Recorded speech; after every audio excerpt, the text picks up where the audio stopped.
Hey, this is Matthew Ma, the host of the Truth About Real Estate podcast. And today we're going to be talking with Mariusz on the differences between trading and investing. And we want to learn more about how he went from 10,000 to a million, 1.1 million to over $10 million now in investing. Thank you so much for being on our show today. Hey, thanks for having me. Cool. So let's talk about it. When did you really start investing? And how did you get into investing? Uh, I was always interested in money. So it's like from an early childhood, I wanted to be a cashier at the store because I saw cashiers counting money. Uh, and so when I went to school, I got my degree in finance. Graduated in 2003, and I was interested at that point in investing, but I first entered the investing space on the real estate side actually, because I was during those 2000s. That's when the Poor Dad Rich Dad books got published and kind of steered me towards real estate. But I didn't have any money, so I figured that the best way to learn about real estate at that time was to become an appraiser. So I became an appraiser on the residential side, and then on the commercial side, then I worked as a broker, selling apartments. And but I didn't really have the passion for real estate the way I have for stocks. And when 2009 financial crisis hit, like literally on December 31st, 2008, I went to my boss and I said, I'm quitting real estate. I'm going into the stock market full time. So at that point, that's when I had 10,000 to my name. And within those 12 years, I was able to turn it into, like you said, 4 million. And then it fluctuates from here, but it's getting close to like 10 million. Let's talk about that too. So you founded Classic Value Investors and Microcap Explosions. Can you tell me more about that? So Classic Value Investors is kind of like, I guess, my old website that I Mhm. don't really update much anymore. But this is what I founded in 2009. And Microcap Explosions is what I focus on now more, because during the COVID, when everything was shut down, that's when I started making videos on YouTube, because I was bored, and people kept asking me if I have a service or anything like that. So they kind of pushed me into starting Microcap Explosions, which is a private membership website where I reveal my portfolio, or I talk about the microcap companies or small cap companies that I personally invest in. So what is for those who don't know, who don't invest in the stock market, like, and we're trying to learn about it, like what are microcaps? You mentioned small companies, but like how's that different? Like in terms of like why do they call it microcap? And like how do people deal with that? Where do they ignore it? Do they focus on it? Well, microcap companies are companies that have small capitalization. So market capitalization is like an equity of a company. So same thing as an apartment building. You have an equity portion that you own, or you might have a debt portion. And so the equity side, if you had an apartment building with equity of $1 million, market cap would be that $1 million. And so when companies are traded on public exchanges, you are able to buy into the equity portion. And market cap is, you take all of the shares that are available, multiply it times the stock price, and that's your equity. That's your equity value based on what the market is pricing that equity. And so microcap companies are, there's no definition, like solid definition, but I would Mhm. say equity value of less than 100 million, those would be considered micro cap companies. And the reason why I focus on them is because barely anybody knows this sector exists. Those companies a lot of times trade on secondary exchanges, so not on NASDAQ, not necessarily on New York Stock Exchange, but they might trade on secondary exchanges, like, for example, Toronto Stock Exchange Venture, or Canadian Stock Exchange, or OTC, which stands for over the market.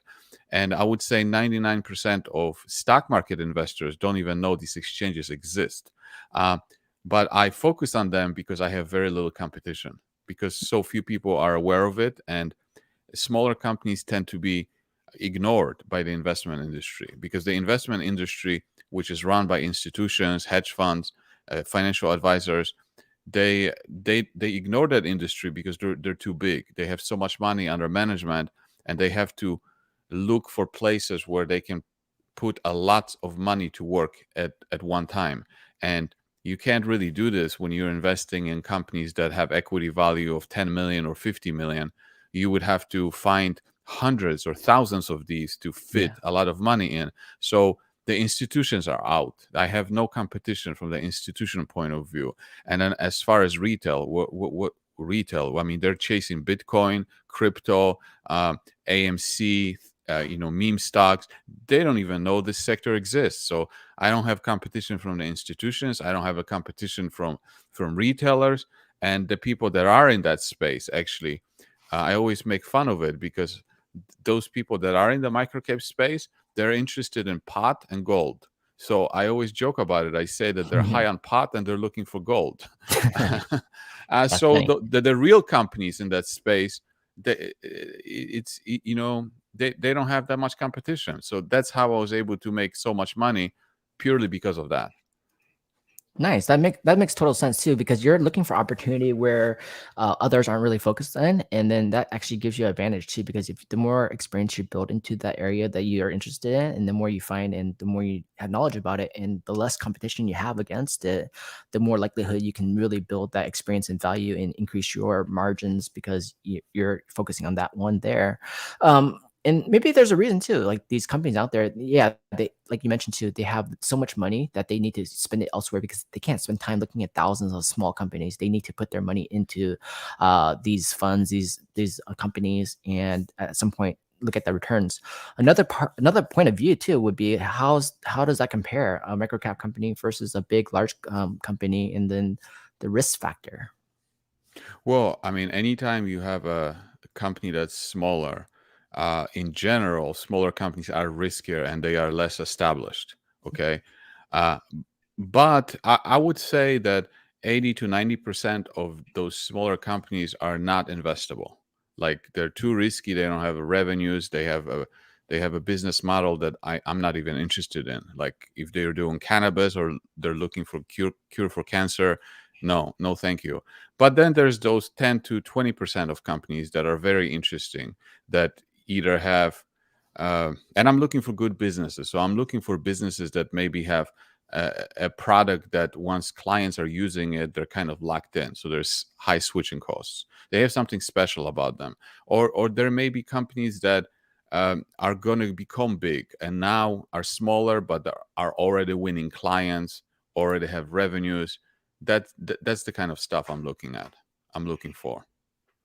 That's good. And I think one thing too is like there's so many different ways to invest in businesses. Like you can invest in businesses, you can invest in real estate, and you can invest in notes and bonds.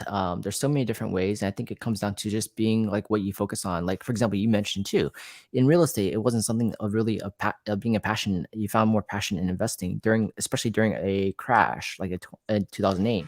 Then when you find something you really enjoy, it makes it so much easier. It becomes fun, not doesn't become work, and doesn't become as stressful because it's something that you enjoy to look at every day. And then the more experience you get into it, the easier it is for you to see what's happening and take a look at the economics, what's happening, especially during COVID time, and say, hey, based on these experiences, how do I think these companies would perform? What do I think is going to happen? Does that make sense? Is it physical retail? Is it digital? Is it, something that can easily expand, or something that has a supply chain issue and it will go down? Then you can take a look at that too, right? That's why you say 10 to 20% in there might work. But it's tough too, because how much time do you need to spend actually looking at each company to realize it's going to be good or bad? Well, the way I find the companies first is let me give you an example. So Canadian Stock Exchange has about 700 companies listed.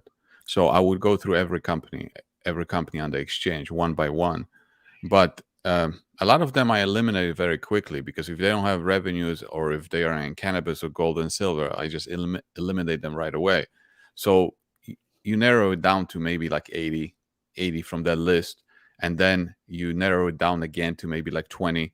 So then you just need to look at those 20, and then yeah, it takes once you like what you see, then I will spend 2 to 3 weeks on it to make sure that the story checks out and the company is really what it is. Which what I would do is I would get on the phone, just like I would do as an appraiser. Like when I would appraise a property, I would have to get on the phone to verify everything, taxes and assessment and things like that, rent comps and things like that. I would get on the phone and I would call the clients of these companies and I would ask them, why are you using the product? What's so special about the product?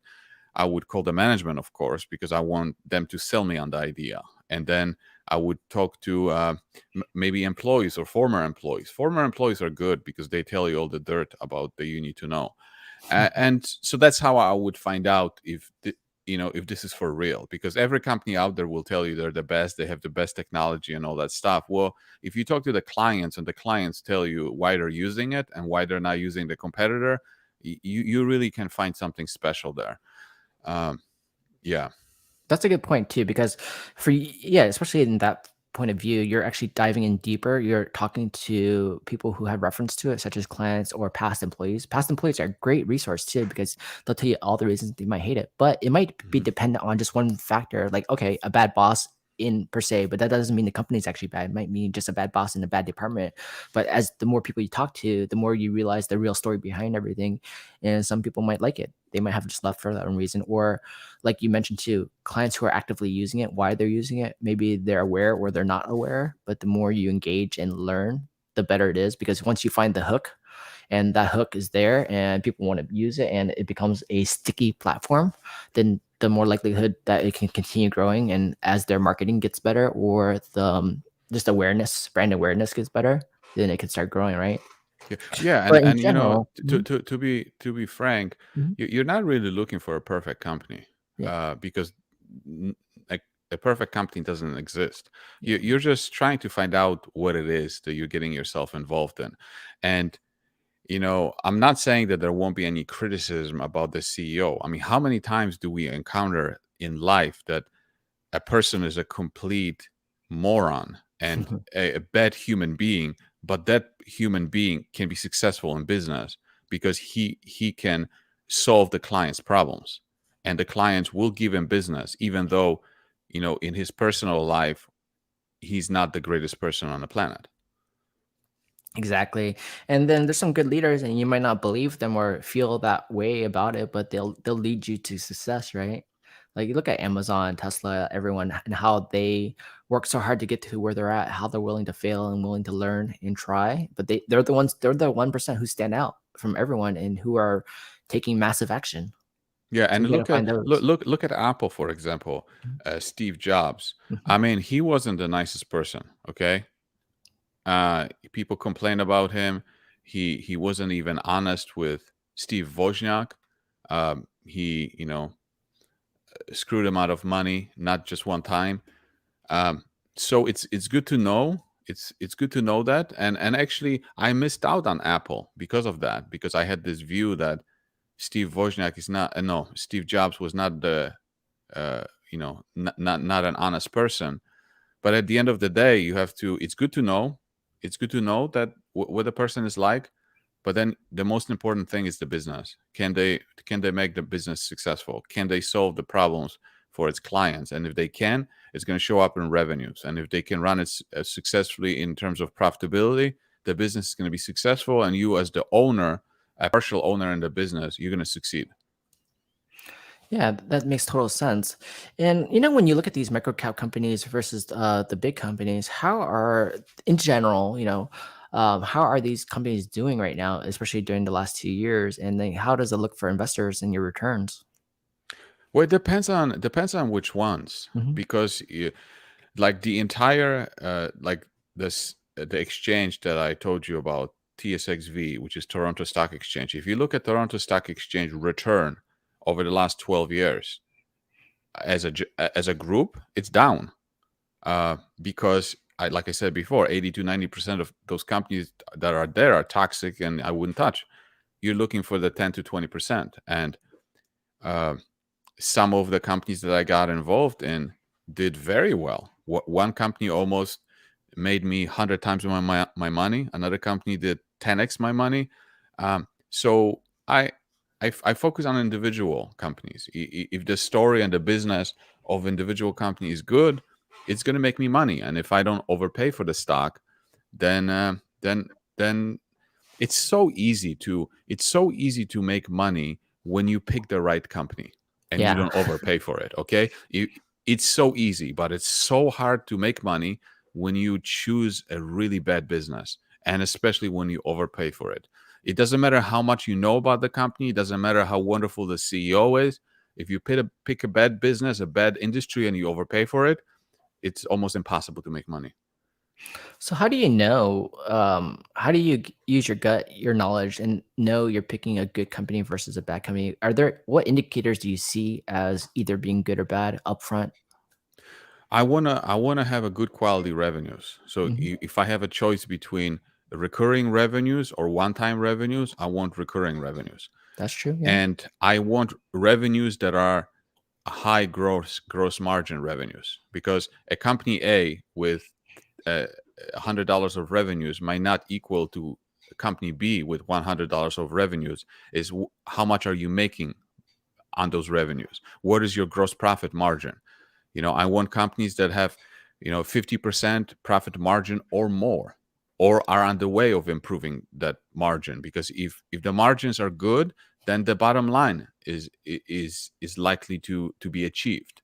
Um, and so I look at the quality of those revenues.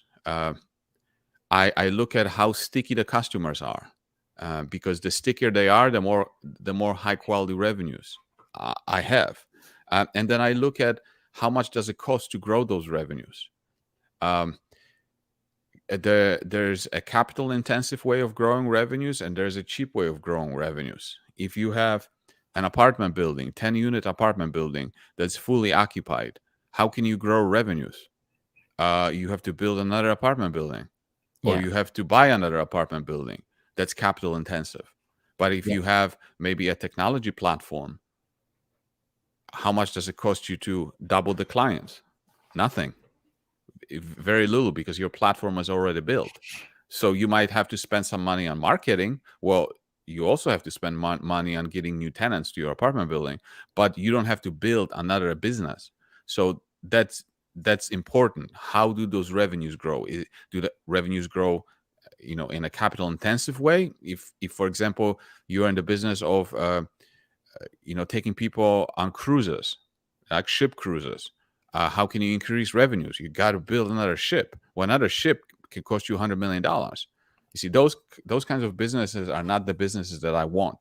I don't want those kinds of businesses. Capital intensive businesses is not an interest for me. I want revenues to grow without spending a lot of money. That's very true. It's kind of like when you watch Shark Tank TV, the same principles apply to those guys. They look at what you just mentioned too, like looking at the hockey stick and how companies can grow and how not being capital intensive is actually advantageous, right? And the fact that you can do it at scale and, like you say, increase your marketing, increase the product knowledge, increase the values of it and making it stickier, the more likelihood it can gain traction. And gaining that traction can make it so much more substantial. Like building another apartment, buying another apartment, adding value, it takes a lot of time, a lot of work, and you can increase value there. And there's different principles of real estate versus investing in the stock market. But from your point of view too, when you find those companies you just mentioned that have 50% gross margin or more, that's not capital intensive and is doing well and has a good leadership and has a good sticky product that just needs traction, then that's really a great way to see and figure out. Have any of the Talking about Mhm, real estate here, mhm. real estate or stock market investing. You see, I actually tell people that when they don't have a lot of money to their name, it's better to go into real estate, because real estate is not very scalable, and real estate is very local. So if let's say I have nothing to my name, go and get a real estate license, start selling real estate, because you can invest your time and you can make a lot of money quickly if you're successful. Selling commercial real estate or high priced residential properties, you can make commissions of 50 to 100,000, right? So that, I would say, do that. Now once you have 10,000 to $50,000, it's probably best to go and find a home to flip, um, because you don't have a lot of competition in the local area, and you can really find inefficiencies.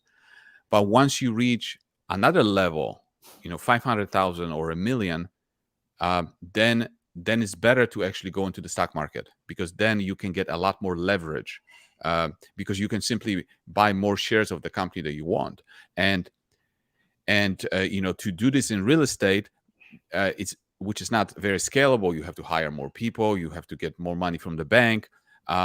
It becomes tough to scale the business. So when you're starting off, real estate is fantastic. Then when you have more money, you can leverage it up better in the stock market. Good. Really good points of view. And I actually want to talk about that too, because, I'm interested in both categories, right? Especially as a real estate investor and syndicator, building at scale, it takes a lot of time. So in real estate as an agent, yeah, you got to sell a lot of properties, make a lot of commission, use the commission to do flipping, to do investing, multi-units. And as you start growing bigger, you go into syndication, you start using other people's money, leveraging more, going to bigger buildings. But at some point, that is also capital intensive still.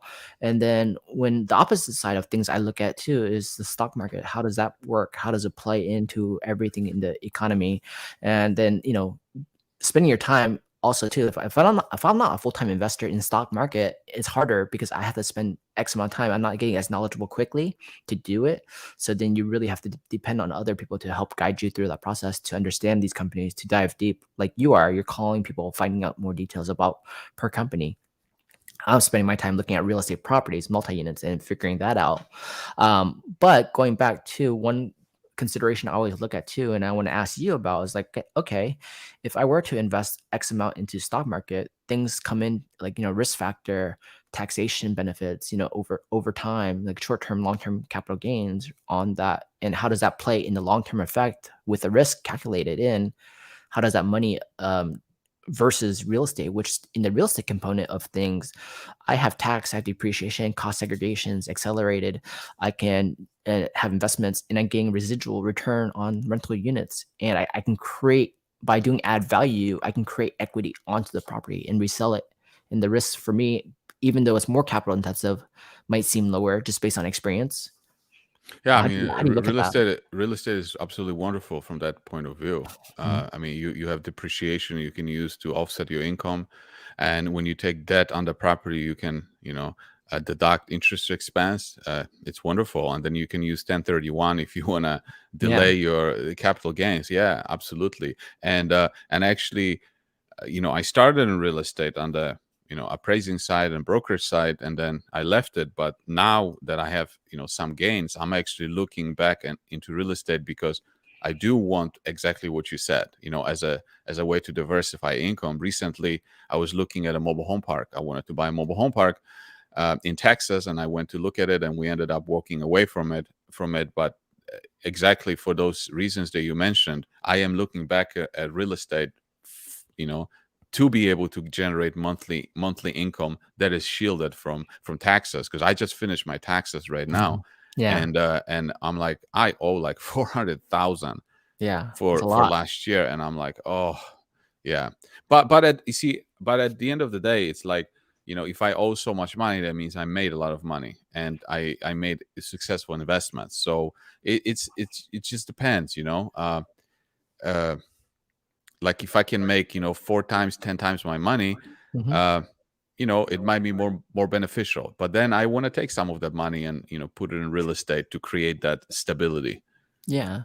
And let's talk about this too. So like I always have a lot of fun discussing this. And I tell people, especially the audience, you got to talk to your professional CPAs, your lawyers, your tax attorneys, and your asset managers and asset protection companies to really figure it out. But going from an educational perspective of things, like looking at this, looking at what the top 1% are, they're paying less taxes than us. They're focused heavily on finding legal ways to reduce taxes, right? Tax shelters, tax things. So when I have like great guests who talk about like asset protection plans, tax attorneys, and CPAs, you can see how they all have different perspectives, but they're using legal guidelines to find the best ways to optimize, especially at your level when you're this successful. No one wants to pay $400,000 in taxes. So even for you, even in your profession, finding the right team of people to help you reduce it as much as possible. That's something I would say that I want to focus on this year is really learning who the right people are and talking to them and getting educated. I know it costs time and money, but at the same time, if they're saving you X amount of money, that's greater than what you're paying them, then by all means do it, right? Because they're going to help you with it and protect you in some capacity of what you're doing. But yeah, when I look at the stock market, some people, CPAs, mentioned to me, hey, whatever they're doing, discount it in half. For example, if they're making 10x, technically after taxation and everything, it's probably 5x, right? But in real estate, it is hard to 5x anything in real estate. You're not going to get that number anyways. But over time, you look at all the different calculations and see what makes sense for the individual and how that plays in. But in I mean, general, you could 5x your equity in real estate. I mean, yeah, I yeah, 5x my equity in a home that I bought because, mhm, I bought a home in 2014 for 140,000 and I put yeah, down 20,000 on it. Now Zillow is telling me it's worth 270. So nice, yeah, my equity more than 5x. I mean, assuming Zillow is correct, which is yeah, not, but it's at least it's going to be close to it. And if you're talking about apartment buildings, especially when you look at turnaround plays or add value plays, you can absolutely do very well with the equity. yeah. Um, And I like that too. Like in syndications and stuff, you see some properties, they're probably like hitting 1.25, 1.5, maybe 2.1. And that's not bad at all. And you think take that into account with everything you're doing. It's nice. And for me, like as we get older, I learned about, time is more valuable than anything. Gaining time back. Like I don't want to be an active flipper. I don't want to be fixing and flipping everything myself. I rather start learning to leverage further, faster, and going into multi-unit space, going into storage, mobile home parks, leveraging our time back because time is the most valuable to anyone. And even stock market too. When you're doing this, like you mentioned, add more shares. You just created more leverage. If the company is going to do well, you put X money in, and at some point it's going to X return. If you knew that most likely the prediction is 4X, then how much time did you just save making 4X by just putting money in, right? right. Well, You have your time. and also, you see the companies that I own stock in. Uh, it takes time. It takes time to 4x your money, 5x, 10x your money. It doesn't happen overnight. Uh, it takes years. 3 to 5 years. And so, what do you do? What do you do during those times that you wait? Well, there's not much to do. Once you find an investment, you have to learn how to sit on it. You have to sit on your butt and do nothing. And yeah, and that's the hardest thing to do. Charlie Munger, who is Warren Buffett's partner at Berkshire Hathaway, he said that the hardest thing for money managers is to sit on their butt and do nothing. That's the hardest thing, Yeah. because especially now with social media being in your face, there's always the next great idea out there. And I tell people all the time, it's like, look, I can find you the next 10x potential every week, but just because it's a 10x potential doesn't mean you're going to experience the 10x. In order for you to experience the 10x, you have to actually sit on your butt and do nothing for years, which is difficult for people. So once you find those investments, there's not much to do other than to follow them. And that's why I actually have a YouTube channel, because it helps me wait. I can just talk about things, keep myself busy doing that, instead of switching my portfolio all the time from one idea to the next. Yeah, that makes sense too. And I'm glad you're talking about that too, because I think one thing I want to mention too is it's really hard for people to first off start investing in real estate or in stocks. It's hard to start, right? People don't want to take risk. And there's people out there, a huge percentage who don't take any risk. But for the ones who are actually actively starting to take risk, the good thing about it is like you invest and you learn as you go, right? You don't just dump all your money in one company, but you slowly invest, start growing it. Like when you first started at 10,000 in the beginning means a lot and you don't want to lose any of it. But when you start leveraging and seeing the results pay off over time, so like you mentioned, things take 3 to 5 years. Real estate fix and flip doesn't take 1 week. Unless you're doing really quick turnarounds, it takes time, like Hmm. maybe 1 month, 3 months, half a year, or a year. And then as you start building into multi-units, it takes 3 to 5 years too, because how are you adding value to massive units, remodeling cosmetically, and then improving it and selling it takes time too. And any investment takes time. But in the stock market, the risk is understanding the company, the work, what they're doing is it becomes sticky. But like you mentioned, if you have 50% margins, then you can wait and watch over time that grow. And if you were to keep trading your portfolio, you're going to have to deal with short-term gains, right? Short-term capital gains Well, versus yeah, long-term. yeah, but it's interesting what you said about it takes time to turn around a property. It Hmm. takes time to fix it up. That's one thing. If it needs fixing, then it takes time to lease it up. It can take 2 to 3 years to do this. And as an operator, a real estate operator, you understand that. You understand that patience. And people that are in business, whether it's in real estate business or any other business, they also understand that it takes time. It takes time to get contracts, takes time to add clients, takes time to build a company, takes time to add value to your company.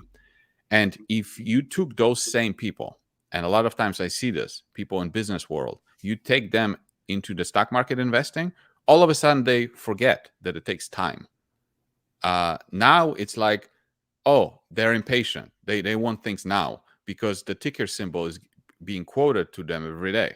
But that doesn't change it. It takes time. So people in business have the right foundation.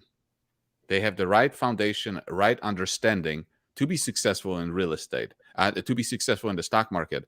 But what is hard for them to do is sit on their butt and do nothing, because that's what the understanding they have, but they can't sit on their butt because Mhm. in the real estate or in the other type of business, what they are used to is hustle. That's what made them successful. They were hustlers. They made things happen. They hired people. They pushed them around. They made things happen. And then when they go and try to do the same in the stock market, it's like, look, you're taking a passive role in a company. You're not running the company anymore. So the characteristics of hustling that made you successful in business is going to make you unsuccessful in the stock market, because in the stock market you need to sit on your butt and do nothing for years, but you need to understand patience and you need to understand that it takes time to add value. I think one reason to it too, just from the outside perspective of stocks, when you look at it, it's like, oh, it's so easy just to buy and sell the stocks, and I don't even have to understand it. I don't even need to look at anything. I could just buy and sell it easily with using any app, and then people get into it. But the thing they fail about it is they're not doing the due diligence. Like if you were to buy real estate, you do your due diligence. You look at the disclosure package, you look at the property, you inspect it, you do everything you can to figure it out. But in stocks, I can just throw money at it and see what happens. And a lot of times people just base it on speculation. Oh yeah, I think this company's going to go up. People are talking about it. Let me just throw some money in, and then oh, it went up $1. Let me just sell it right now, and then it goes up $100. Oh, I didn't think about that. I didn't wait. I didn't sit there and look at it. I didn't review the financials, the accounting, and see that they have 50% gross margins, and that's a great company with leadership. Or sometimes they get into the ones that are bad because they didn't look at it and it was all hyped up to really do well, but it failed to perform, right? Like you look at all the vision funds, and those vision funds are vision funds for a reason, right? You don't Yeah. know for sure, but you're trying to make a unicorn out of something. Might work, might not, and you're throwing a lot of money at it. But when you look at the accounting, it's going downhill, burning so fast. How are they going to survive? Are they capital intensive or are they not? And then people just Yeah. jump in, right? So I And think one thing is one other patience. important thing that I want to catch on to what you said is that when a buyer is looking at a real estate transaction, the buyer is going to do the due diligence. He's going to make sure that he understands the fundamentals of the property. But what you didn't say is that the seller is not an idiot.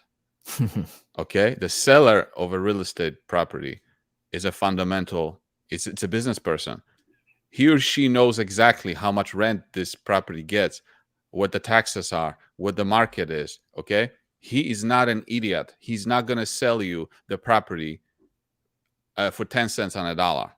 And that's where the biggest advantage in the stock market is that the seller can be an idiot, because the seller can be a hedge fund. The seller can be a guy that doesn't even know what he owns, or the seller can be somebody who just listened to CNBC and somebody told him that the recession is around the corner, or that um, interest rates are going to go up by you know uh, 25 basis points or 250 basis points, right? He gets scared because he's like, oh my goodness, I need to sell my shares because the next day they might be cheaper. Nobody in real estate, nobody in the business world, try to go and approach a restaurant owner and say, you know what, the Fed just said that they're going to raise interest rates. Why don't you sell me your restaurant for half of the price than you wanted to sell it to me a week before?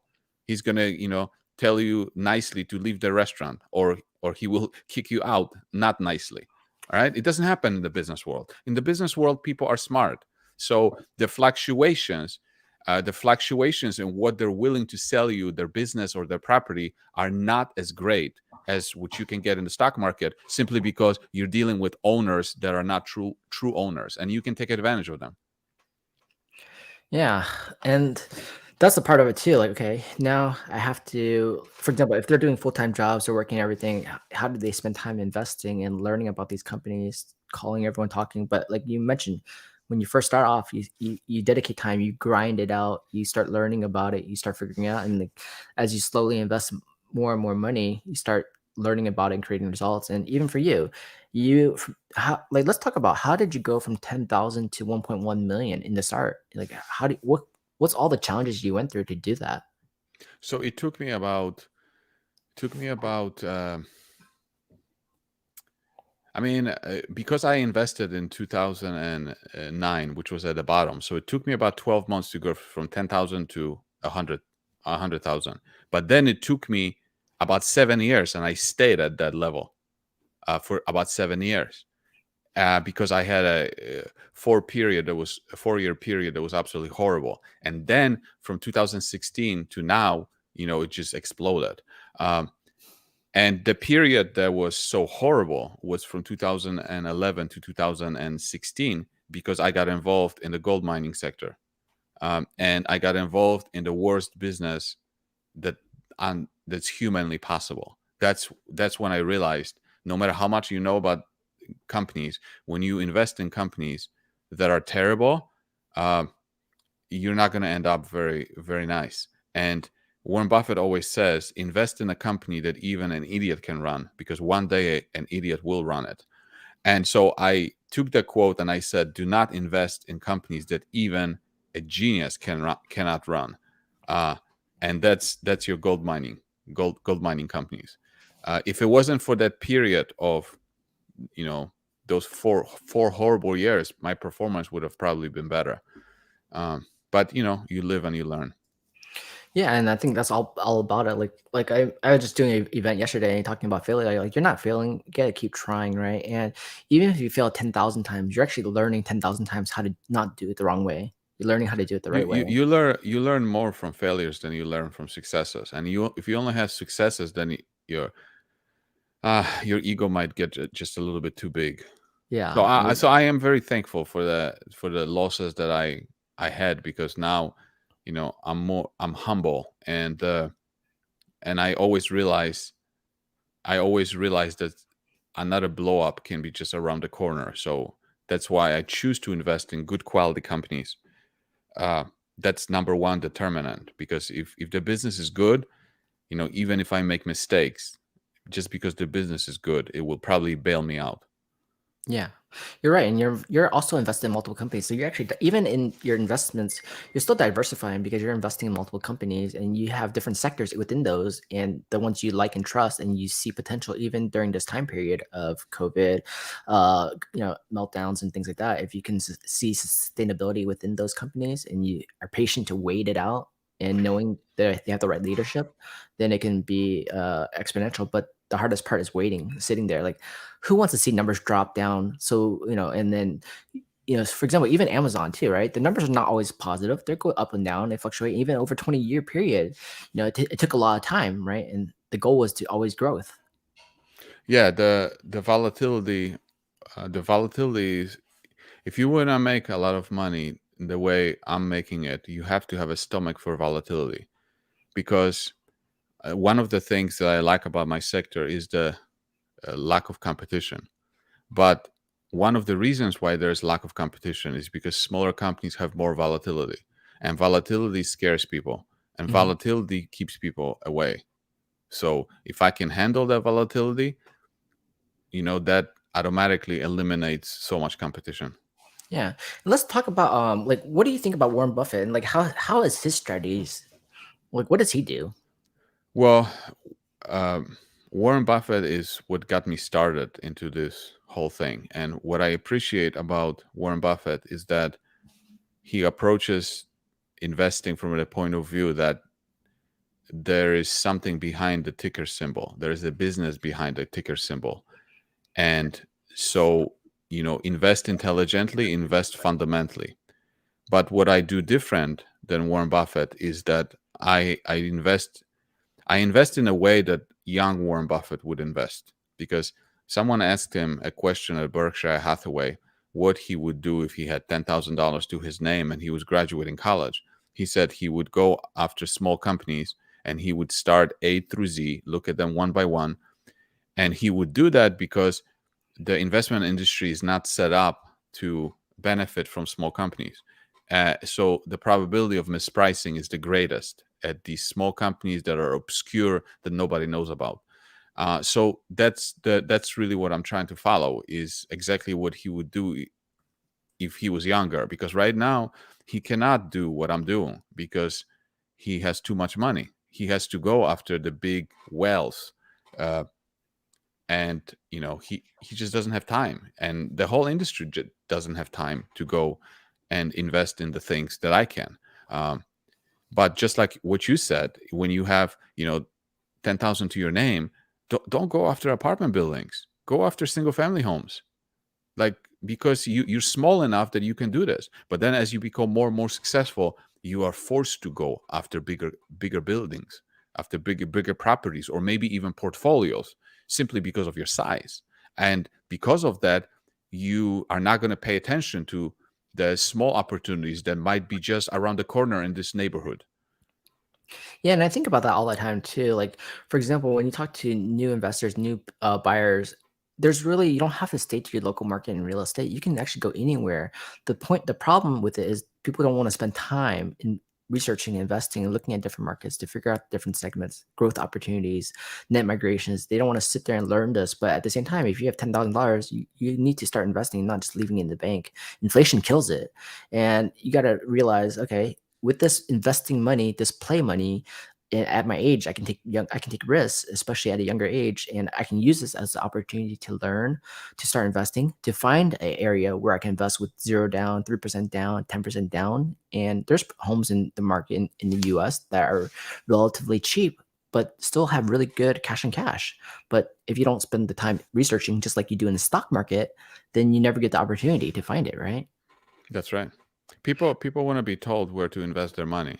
It's for some reason, in general, people are so scared. They don't like, you can have a doctor that makes a lot of money, but he's so scared to put that money into use and make the money work for him or her. And especially when it comes to the stock market investing, people want to invest in things that other people invest in. So they read in the newspaper, or so Yeah. and so is investing here, I want to invest in this. And that's not the greatest recipe for success. Just like when you are selling a house, you don't sorry, if you're buying a house, you don't really Mhm. want a lot of people competing with you for that house if you want to get a Yep. good price. And if you're selling a house, you want a lot of people looking at your house. And why wouldn't you do the same when it comes to investing, any type of investing? You want to invest in things that you don't have a lot of competition. After you invest in it, then yeah, you want a lot of people looking at it, but not while you're trying to buy it. Very, very true. And I go back to that experience too. During the last 2 years, during COVID time, a lot of people are hesitant to buy. They're like, one is like, if I know you have a stable job and you're safe, for example, like doctors, dentists, lawyers, they're pretty safe, right? They have some tech companies are pretty safe.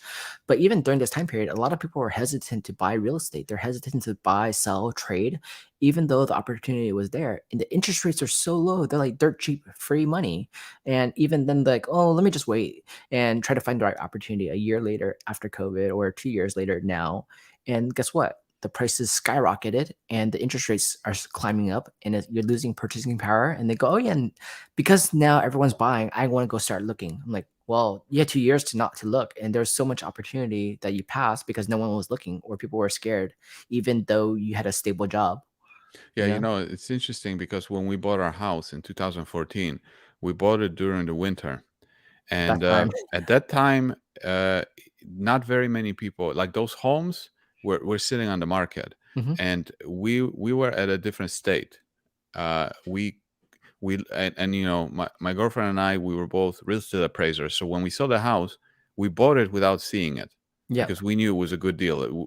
We had a friend in the area, and we said, "Look, go and look at it. If you like it, we'll take it." And we didn't even negotiate. We didn't even like. We just bought full price for it, and now you look at it, it appreciated from like 140 to 270. nice. and simply because we bought it when nobody was looking at it. It was during winter, Mhm. and it was during the time that in general people were the homes weren't moving that fast. But we didn't bother to be like, oh, let's see if we can get it for 4,000 cheaper. It didn't matter. We knew that it was going to sell. I mean, we knew it was good property. It was only like 20 years old, Mhm. and we got it. And you know and now if we were to sell it, we would walk away with a lot more than what we put in. Yeah, exactly.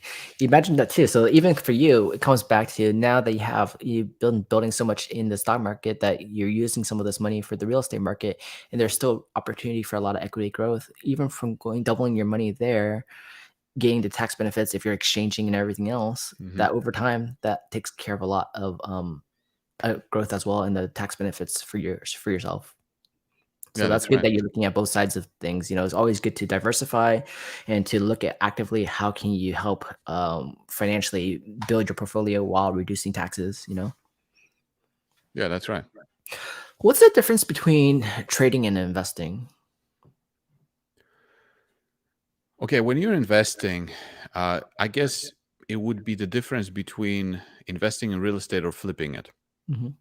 Um, when you have a mindset of investing, you are investing in something and you're hoping that the company will be more valuable down the road because it will have more clients, or if it will have a new product or this or that. When you're trading, you're more likely focused on the short term. So if you're thinking of, days or weeks or months, how much can a business change in such a short period of time? Not much. So you're most likely going to use technical analysis, all these predictive analytics, in order to predict the price, not the value, but the price. So you're more likely focused on the behavior of people, the velocity of how many people are buying this stock. You're just, you know, using charts and things like that to game the market. Uh, I tend to focus on the business. I tend to look at it for many years, and I'm interested in what the business is worth today and what it's going to be worth in the future and how much I'm paying for it. Yeah. And I think even for me, I wish I invested, more into like, for example, you see like Apple back in the days, right? Like back in the days, Apple, Tesla, Amazon, PayPal. You see these companies, you think about it, but of course, the hesitation, the unknown, the risk, the timing, the money, the age is like, and you look back, oh yeah, I could have done that. I would have made a lot of money. But of course, a lot of people are always after the fact. And you look at it, why did these companies succeed? And really, it came down to the leadership, the principles, what they were doing, and how they're doing it. But even with that, failure comes along and it goes up and down. But the waiting time, the patience, and watching it grow. Like look at Tesla's valuation. Look at the numbers now. How much did it from like 5 years ago? What's the difference in the valuation? Right? It's crazy Yeah. how fast they grew it. Even though they're heavily capital intensive, he had a big vision, right? Like a super big vision, and then he changed the industries, car industry, automotive space. But then finding those kind of people out there who are special, who can, like you say, they don't have to be nice, they don't have to be perfect, but if they can execute what the goal is and make it happen, then it can Yeah, change your portfolio quickly, right? let me give you an idea that you're talking about the vision, a vision of how people can make money, how they can see something happening. Yeah. So there's this company called Voxtur, Voxtur. The ticker symbol is VXTR, and if you're interested, go to my YouTube channel. I talk about it. And because you guys are in real estate, you will truly understand this. The bottleneck. So there's a few stories here. The bottleneck of the real estate transaction is an appraisal. Mhm. Appraisal takes forever. It's very stressful. There's not enough appraisers in the U.S., and that's why they take forever. So this company that I found like 15 months ago, they have this platform that they make appraisers faster.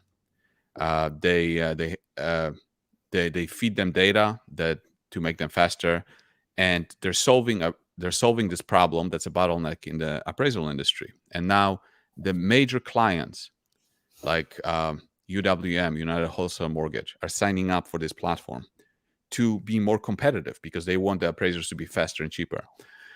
And nobody knows about this company. Barely anybody knows about this company. And I already 10x'd my money on it because I found it so early. But a few days ago, on April 6th, they have a title division uh, as part of the company in addition to appraisals. And title insurance is like a scam, like literally a scam. If you look at an insurance, regular insurance, health insurance, or auto insurance, when insurance companies collect premiums, they pay out about 80% of premiums in claims because they price their premiums based on probability, and that's what it turns out to. In title insurance, there's only about 3% that are paid out in claims, which means the entire 97% or 95% is pocketed by the um, insurance companies. So they're literally stealing money from real estate people that are buying the property. So about 2 years ago, Voxter started working with the regulators to introduce a new product called attorney opinion letter as an alternative to title insurance. And it took about 2 years. And on April 6th, which is 2 days ago, Fannie Mae, in its guidelines, which was like 1,000-page document, approved attorney opinion letter as an alternative to title insurance. Now, this is monumental for this company because nothing in the past 75 years changed in title. And now this company, Voxter, has a patent for attorney opinion letter combined with data. So when now uh, attorney opinion letter will start getting rolled out as a competitor to title insurance, this company is going to explode because if you're the buyer and you have a choice between paying $3,000 for title insurance or paying $500 for attorney opinion letter, which one are you going to choose? So the whole industry is experiencing a tectonic change that just happened 2 days ago, and nobody in real estate knows what's going on. Real estate brokers don't have a clue that it happened. Title insurance are just waking up to the fact of what just happened. But the people that position themselves and they can see that change, or they know about that change, and they realize how this change will impact the whole real estate industry, they can position themselves and make a lot of money from it. And that's how I am positioning myself, by buying a lot of stock in this company and talking about this company on my YouTube channel. But I wanted to tell you about it because you guys can relate to it, because you're in real estate, you know what title insurance is, and you know what kind of impact this change can have on the whole industry. Yeah, and that makes total sense. And yeah, like for example, you're finding inefficiencies with title, with insurance, with all these companies out there, and you figure a way to make it better, cheaper, and easier. And a lot of buyers, they actually think about it. They ask, "Do I need title insurance? Why do I need this? How come it costs so much? Like, what does it do for me?" I never heard anyone ever claim a title insurance. Shouldn't they already know the answer for title because the house has been there for so long, and even there's clouds and other things. But people always question that. So if a company like Voxter comes out and says we can do it better, cheaper, and we have attorney letters, opinion letters, and it's cheaper, some people will take the risk and say that's a risk or it's not a risk, and it's like 6 times cheaper. It's worth it to me, and as long as the lenders take it, then they'll do But it. the most important thing Mhm. about this was Fannie Mae approving it as a Mhm. in the guidelines, because Yeah, in the mortgage space, when the mortgages are originated, the originators don't want to hold those mortgages. They want to sell them in the secondary market. And in order for those loans to be sold in the secondary markets, they have to comply with the guidelines of Fannie Mae. So if yeah. attorney opinion letter is in those guidelines, then the lenders can originate loans with the attorney opinion letter in it instead of a title insurance. That product can be sold in the secondary market. And that was the key to this, because without being able to sell your loans in the secondary market, that product is not going to succeed. Yeah. So now the fact that these lenders can sell it to secondary markets, it makes it so much easier. Then, so now what you're waiting for is a time for all the lenders to start implementing it into their systems, start seeing it, people choosing it, and start accepting it and reselling it to Fannie Mae.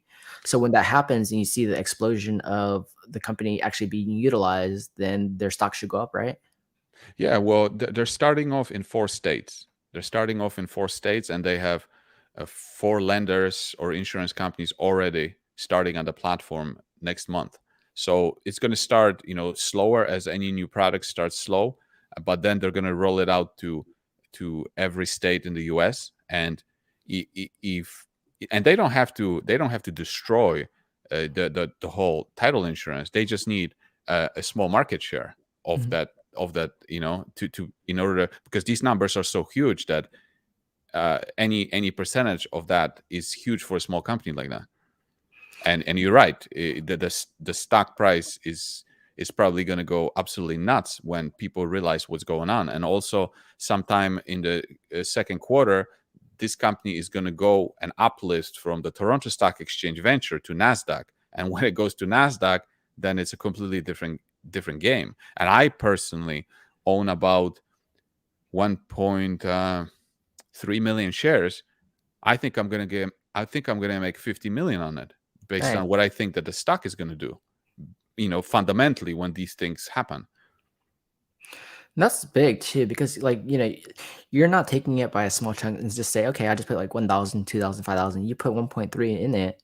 That's a lot of money to put in value. Regardless of what price point you bought it at, that dollar amount, that value is a lot to swallow, right? And like you're betting big, but you're also in your portfolio, that's a small portion, but you're betting on it and you're realizing you're taking news, what's happening, for example, Fannie Mae approving it, and now it's rolling out. So you're waiting.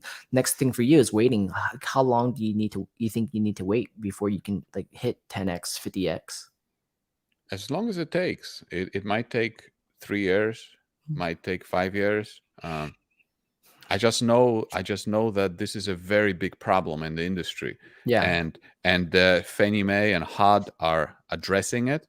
And this is not the only thing that they're addressing. They're also addressing the appraisals. That's why this company is going to do well because of all that. Because Fannie Mae did a study in December talking about the how uh, the closing costs for low income buyers of real estate are higher than the down payment.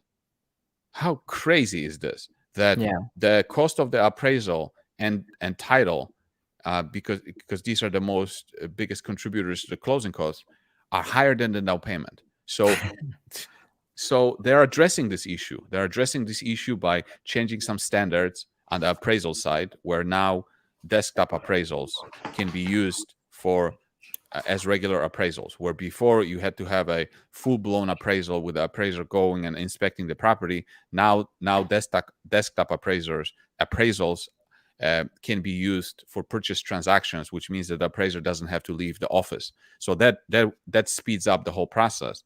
And then the whole thing with the title or attorney opinion letter, that's part of the whole transaction of lowering the closing costs. Because if we can lower the closing costs, we can increase affordability of housing. So that's a big deal. Nice. And then, yeah, I gotta look at this company too, because what you said, it makes total sense. And yeah, even when you look at the daily trading, it goes up and down a little bit. But even for you, it's about the long term effect, because this just started rolling out and people are testing it out. But once it starts gaining momentum and going into all the systems and everyone doing it, that valuation will definitely increase a lot, just based on that fact. Once they get it rolling out, so that patience, waiting and watching the daily numbers, you just and gotta. and it's not like some little dinky company out there. This is a company that already has, they're going to have about $200 million of revenues in 2022. So Nice. this is not like a startup or anything. But for those that are interested, go to my YouTube channel. I created a 11-part video series about this company, explaining what's happening. So don't just buy the stock. Just Most people educate do. yourself, watch my videos, and then decide on your own if this is something that you want to be part of. Cool. Any advice you have for investors, new or seasoned investors for 2022? Probably the best thing you can do is to think independently, make your own decisions. Don't rely on others to tell you what to do, and just make up your own mind on your own. Yeah, and I think really like focus on, learning to invest, focus on being independent, doing your research, figuring out solutions, trial and error. Don't go blow all your money on one thing, but like really try to learn about the experience and try to get the financial goal, the passive income, and build real wealth. I think that's the real goal, rather than just sitting there leaving money in a bank and just having a job, right? Like try to build up your value, your family. Yeah, I would agree with that. Okay, cool. How do people reach out to you to learn more about what you're doing and how you can help them? Yeah, take the my impossible to pronounce name, put it into put it into YouTube, and you'll find my YouTube channel, and then you'll find all kinds of ways to contact me. Okay, and how do you pronounce your first and last name again? Mariusz Skonieczny. All right, thank you, Mariusz, for your help on this and talking about real estate, talking about investing, and learning from you more on the differences and how it can help people and how people just need to make some kind of movement to really learn and grow. So, Yeah, yeah, yeah, be sure to check you out on YouTube and other social media channels, learn more about what you're doing and how you're growing your portfolio. That's amazing how you went from 10,000 to over what, 4 million now? yeah, And that's a lot of guts to do. And for you, congratulations on that volatility, dealing with it and really learning about it over a 10-year period. This is not one day period where you make all this money. You said 10 years to become where you're at now. That's a lot of time. yeah. That's right. More like 13. And I've been here for 16 years and I started, in real estate since I was 24. So it's been a long time building this up and a lot of fun and going to that multi-unit space and investing heavily out of state now. So every day is always a learning day for all of us. Yeah. Cool. Everyone out there, thank you guys so much for being on the Truth About Real Estate podcast. We'll see you guys in the next one. Have a great day.